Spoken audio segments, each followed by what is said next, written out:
કોળી સમાજના આગેવાન અને પત્રકાર ઉપર કથિત રીતે બિલ્ડરોના કહેવા પર આઈપીએસ અધિકારીએ હુમલો કર્યો, માર માર્યો છે. હવે આ ઘટના અંગે આમ આદમી પાર્ટીના પ્રદેશ અધ્યક્ષ ઈસુદાન ગઢવીની પ્રતિક્રિયા સામે આવી છે. નમસ્કાર, હું છું ચંદ્રિકા પુત્રી નિરાલી મહેરિયા. આવો સાંભળીએ ઈસુદાન ગઢવીએ આ વિશે શું કહ્યું. મિત્રો, શું તમે એવું માનો છો કે એમણે જે આક્ષેપ કર્યો છે, એક આઈપીએસ અધિકારી જો એના ટીમ સાથે મળીને આને મારતા હોય, એને કાયદાનો દુરુપયોગ કરતા હોય, કસ્ટડીમાં મારવાનો કોઈ જ નિયમ નથી. મિત્રો, હું તમને નિયમે પહેલા કહી દઉં કે પોલીસનું કામ અદાલત સુધી આરોપીને પહોંચાડવાનું છે. ઘણા લોકો એમ કહે છે કે રિમાન્ડ લે છે, મારો રિમાન્ડમાં પણ મારવાનું નથી હોતું. રિમાન્ડમાં એ ખોલે કે તો ઠીક છે, નહીં તો પાછા રિમાન્ડ માંગે, નહીં તો પાછી કોર્ટમાં કે ભાઈ આ કંઈક બોલતા નથી. પોલીસને એક લાફો મારવાનો અધિકાર છે નહીં, ભારતની આખી પોલીસને.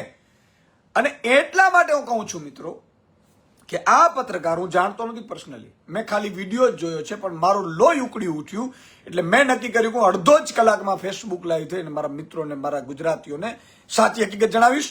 અને જો મુખ્યમંત્રીમાં જો એમ કહેતા હોય કે મુર્દુ છે, મકમ છે, સંવેદનશીલ છે, અને જો દાદા ભગવાનમાં માનનારા હોય મારા મિત્ર, આ બંને મારા મિત્ર છે, સમજી લેજો, હું જાહેરમાં કહું છું, ભૂપેન્દ્રભાઈ પટેલ મારા મિત્ર, જો એમનામાં સહેજ પણ શરમનો છાંટો હોય, અથવા તો એમણે રાજા તરીકે બેઠા છે ગુજરાતમાં, અને સહેજ પણ જો એને હોય ભગવાનનો ડર, દાદા ભગવાનનો ડર, કારણ કે દાદા ભગવાનના મંદિરે જાય છે, મને ખબર છે, મારા મિત્ર છે, મને એ ખબર છે, અને અમે મળતા હોઈએ છીએ, વાતોય કરતા હોઈએ છીએ.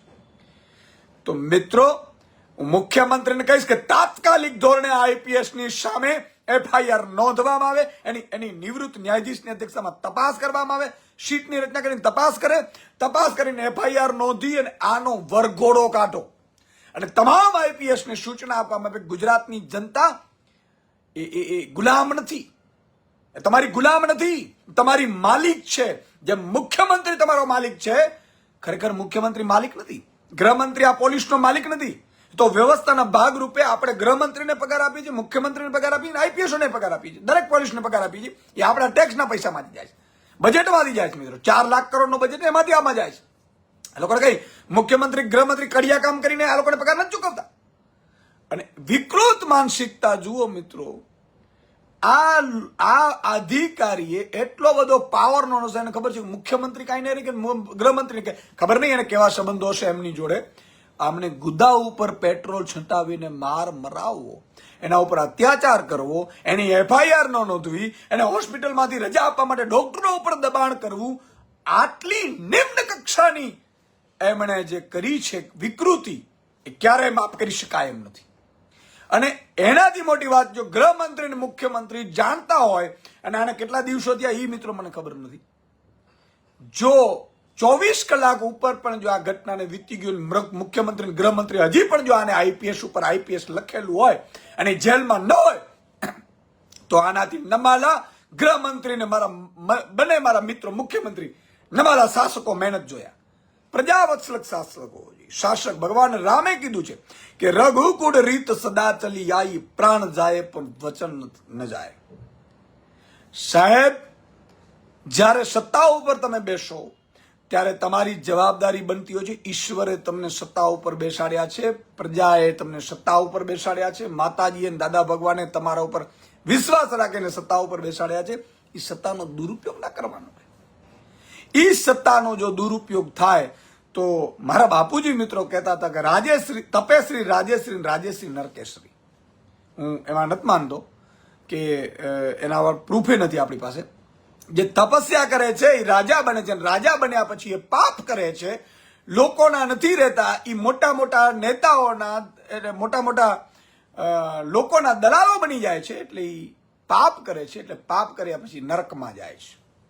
તપેશ્રી, રાજેશ્રી નરકેશ્રી. મિત્રો, વિચાર કરો તમે, આ કોળી સમાજનો યુવાન છે, માત્ર કોળી સમાજ નહીં, આપણા ગુજરાતી છે.